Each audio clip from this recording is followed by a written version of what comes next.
Couple things in my scan today.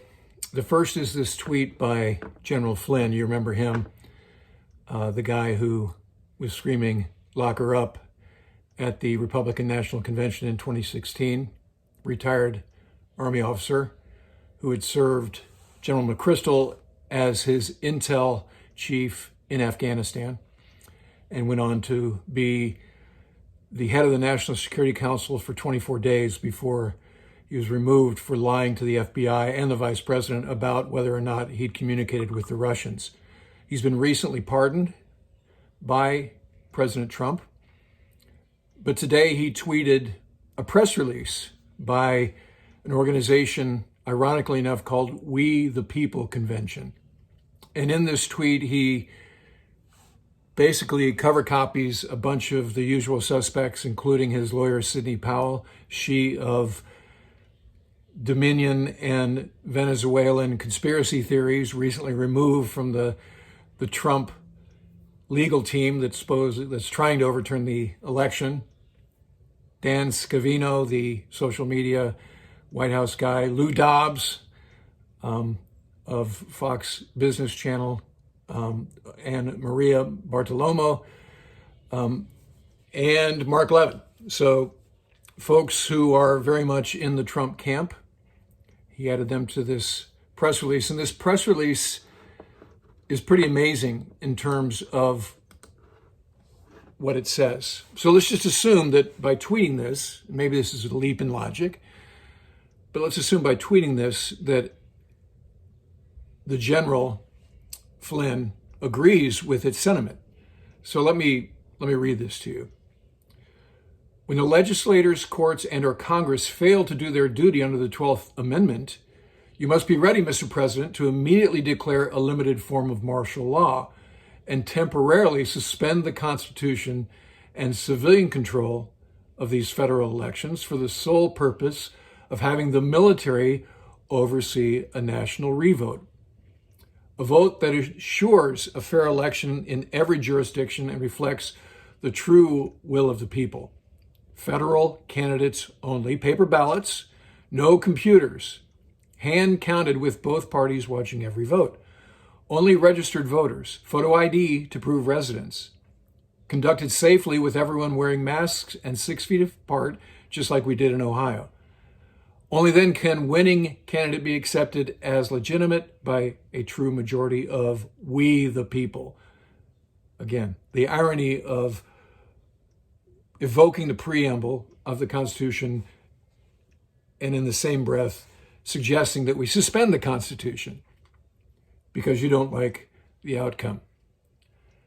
And it ends with saying, unfortunately, we're at a point where we can only trust our military to do this because our corrupt political class and courts have proven their inability to act fairly and within the law. Okay, so this is tweeted by General Flynn, a man who served in the U.S. Army for 35 years plus, who repeatedly, every time he made a new rank, took an oath of office to uphold and defend the Constitution of the United States.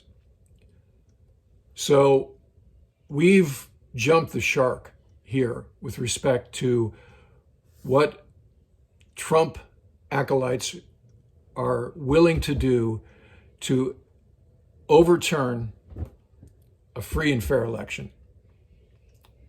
So that's part A. Part B, I want to draw your attention to an article in the Bulwark today.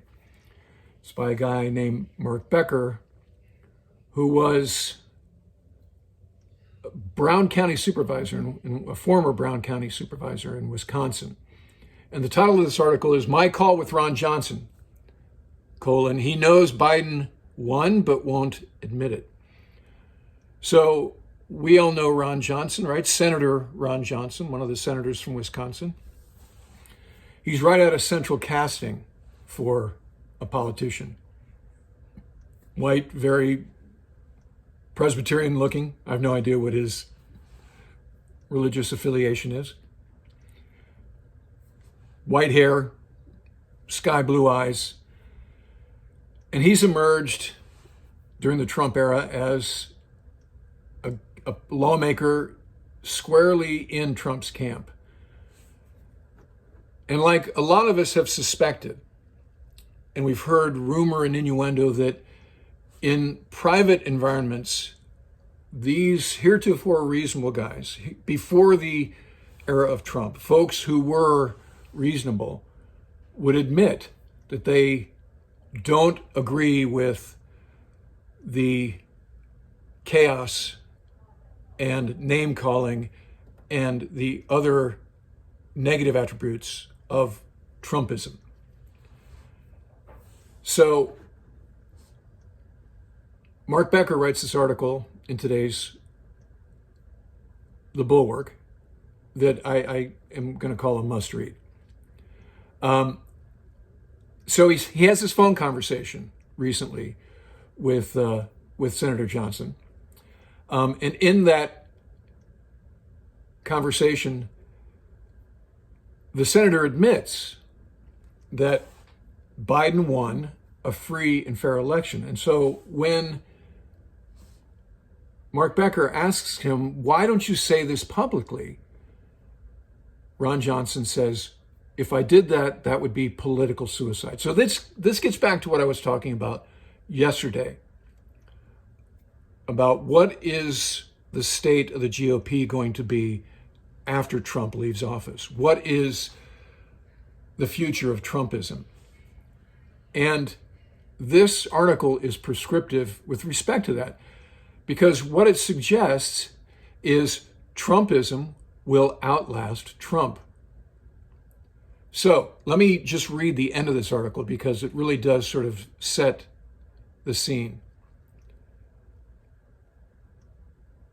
Looking back at the disaster, and I'm quoting Mark Becker here, looking back at the disaster these last 4 years have been, I hope that in my speaking out gives those on the right of permission structure to come back into the world of facts. Again, we're talking about, remember yesterday, talking about Kellyanne Conway and alternate facts and the things that make our heads explode.